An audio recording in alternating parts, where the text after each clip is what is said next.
पिछले एपिसोड में यूसुफ की दादाजी की मौत का असर यूसुफ और शबाना के रिश्ते पर होता है। इनके रिश्ते को बेहतर बनाने के लिए श्वेता और यूसुफ की अमेरिका वाली फूफी हनीमून का प्लान बनाते हैं और फाइनली यूसुफ और शबाना कोची पहुंच जाते हैं। अब आगे कोची में ही शबाना के साथ एक बहुत ही डरावनी सी घटना घटी थी और उसके बाद ही उसकी लाइफ बदल चुकी थी। ये सब सोचते हुए ही वो लोग कैब में कब बैठ गए और कब होटल पहुँचे ये शबाना को पता ही नहीं चलता। वो लोग कोची में एक दिन के लिए रुकने वाले थे और उसके बाद वो लोग मुन्नार जाने वाले थे, पर शबाना को ये भी पता नहीं होता।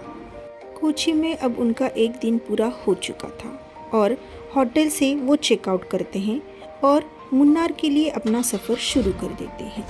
जैसे जैसे वो लोग मुन्नार के करीब पहुंच रहे थे, वो रास्ते शबाना को जाने पहचाने लगने लगते हैं। फिर अचानक शबाना को याद आ जाता है और एकदम से वो यूसुफ को कहती है, यूसुफ क्या हम मुन्नार जा रहे हैं? यूसुफ भी हाँ में जवाब देता है, लेकिन शबाना के डर का कारण वो नहीं समझ पाता। शबाना की वो धुंधली यादें फिर से ताज़ा होने लगती है। अब शबाना अपने फ्लैशबैक में चली जाती है। उसे वो दिन याद आता है जब उसने दिल्ली के मेडिकल कॉलेज में एडमिशन लिया था। सारी फॉर्मेलिटीज़ पूरी होने के बाद फाइनली शबाना हॉस्टल में अपना सामान लगवाती है और कॉलेज के लिए तैयार होती है। हॉस्टल में ही उसकी और श्वेता की जान पहचान होती है। दोनों एक ही शहर में होते हैं, इसलिए दोनों की एक ही दिन में दोस्ती होती है। अब दोनों साथ में ही कॉलेज के लिए निकलते हैं। कॉलेज का पहला दिन होता है, इसलिए दोनों ही टाइम से थोड़ा पहले ही कॉलेज आ चुकी थी। कॉलेज के अंदर एंटर करते हुए ही एक और लड़की उनको ज्वाइन हो जाती है। उसका नाम टीना होता है। टीना दिल्ली की ही थी और उसका बड़ा भाई भी सेम कॉलेज में पढ़ता था, इसलिए वो कॉलेज के बारे में सब जानती थी। क्लासरूम में जाते जाते ही वो श्वेता और शबाना को सीनियर्स के रैगिंग के बारे में बताती है। इस पर शबाना कहती है, लेकिन ये तो क्राइम है ना। पर टीना कहती है, ये कॉलेज दिल्ली के टॉप कॉलेज में से है और यहाँ बड़े बड़े घर के लड़कों का एडमिशन होता है। वही लड़के होते हैं जो रैगिंग करते हैं और उन्हें कोई रोक नहीं पाता, क्योंकि पुलिस खुद उनके फेवर में होती है या फिर पुलिस चाहकर भी कुछ नहीं कर पाती। ये सुनकर श्वेता और शबाना को बहुत गुस्सा आता है, पर दोनों भी एक दूसरे को देखती हुई क्लासरूम एंटर कर रही थी, तभी उन्हें कोई रोकता है। वो देखती है तो एक लड़का अपने कुछ लड़कों के साथ हाथ में स्केल लिए उन्हें रुकने को कह रहा था। तभी टीना देखकर धीरे से दोनों के कानों में कहती है, ये जावेद है, हमारा सीनियर और यहाँ के लोकल पॉलिटिशियन का बेटा। इसकी रैगिंग से हम बच नहीं सकते। वो अपनी मनमानी करेगा और किसी में हिम्मत नहीं कि कोई उसे रोके। शबाना टीना की बातें सुनकर कुछ सोचती है और श्वेता को इशारा करती है। दोनों एक साथ ही स्केल को जोर से हटाकर आगे बढ़ने लगती है, तो जावेद को गुस्सा आता है और वो आवाज़ देता है, miss Shabana and Shweta from Lucknow, आपके बारे में मैं सब जानता हूँ। अगर यहाँ टिके रहना है तो मेरी बात माननी होगी। ये बोलने के बाद भी दोनों नहीं रुकती, तो जावेद आगे बढ़कर जोर से शबाना का हाथ पकड़ता है और उसे अपनी तरफ खींचता है। शबाना तो पहले से ही गुस्से में होती है। उसके इस बर्ताव से तो एक ज़ोरदार थप्पड़ वो जावेद को मारती है। आसपास बैठे स्टूडेंट्स और उसके साथ वाले लड़के सब चौंक जाते हैं। आज तक इतनी हिम्मत किसी ने भी नहीं की थी। मारना तो दूर, जावेद को किसी ने ऊंची आवाज़ में बात नहीं की थी, लेकिन शबाना के रिएक्शन से सब अचंभित हो जाते हैं। टीना तो पसीना पसीना हो जाती है।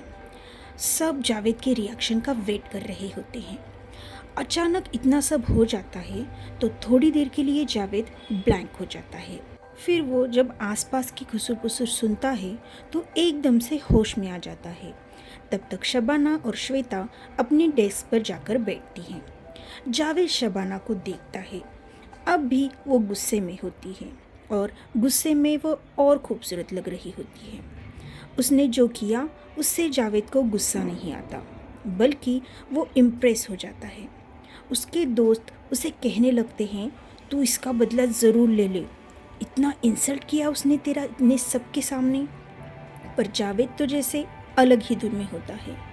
टीना शबाना के पास जाकर उसे डराते हुए कहती है, वो कुछ भी कर सकता है, ये तूने ठीक नहीं किया शबाना, वो इसका बदला ज़रूर लेगा। लेकिन शबाना तो बेफिक्र हो जाती है, उसे कुछ फ़र्क ही नहीं पड़ता। टीना की बातों को वो इग्नोर करती है।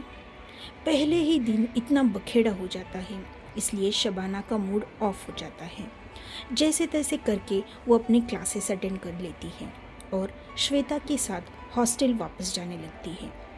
हॉस्टल कॉलेज के पास ही होता है, बस 5 मिनट का रास्ता होता है, इसलिए श्वेता और शबाना चल कर जा रही होती है।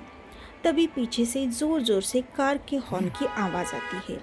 दोनों भी डर कर पीछे देखती है तो कार में जावेद होता है। शबाना को लगता है कि ये मुझे कार से उड़ा देगा।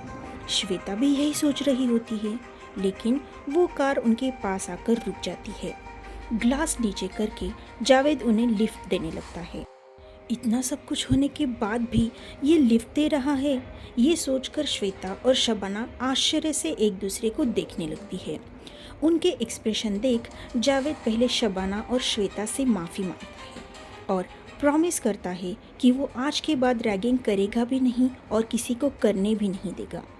ये सुनकर दोनों भी बहुत खुश होती हैं, लेकिन दोनों लिफ्ट नहीं लेती और पैदल ही हॉस्टल चली जाती हैं। हॉस्टल आने के बाद दोनों फ्रेश होती हैं और आज कॉलेज में जो हुआ उसके बारे में बातें करने लगती हैं। शबाना श्वेता को पूछती है, श्वेता, क्या मैंने जावेद को थप्पड़ मारकर सही किया? श्वेता हाँ में सिर हिलाती है। शबाना आगे कहती है, जब वो कार लेकर आया था ना, तो मुझे लगा कार से वो मुझे कुचल ही देगा, लेकिन थैंक गॉड वो सिर्फ लिफ्ट देने की कोशिश कर रहा था, या फिर ड्रामा कर रहा था। इस पर श्वेता कहती है, देख शबाना, अब जो हुआ सो हुआ, अभी हमें सिर्फ अपनी क्लासेस अटेंड करनी है और कोई रैगिंग कर भी रहा होगा तो वो सामने वाला जो कहेगा हम करेंगे। हम घर से इतनी दूर रहती हैं, हमको कुछ हो गया तो घर वालों को पता भी नहीं चलेगा, इसलिए एक प्रॉमिस कर कि आज के बाद तू किसी से कोई पंगा नहीं लगी, ठीक है? शबाना भी सहमति दर्शाती है। जावेद अगर सच में बदल चुका था तो ऐसी कौन सी बात थी जो उसकी मौत का कारण बन गई थी? ये जानने के लिए सुनते रहिए पतिव्रता मीटिंग द गॉड।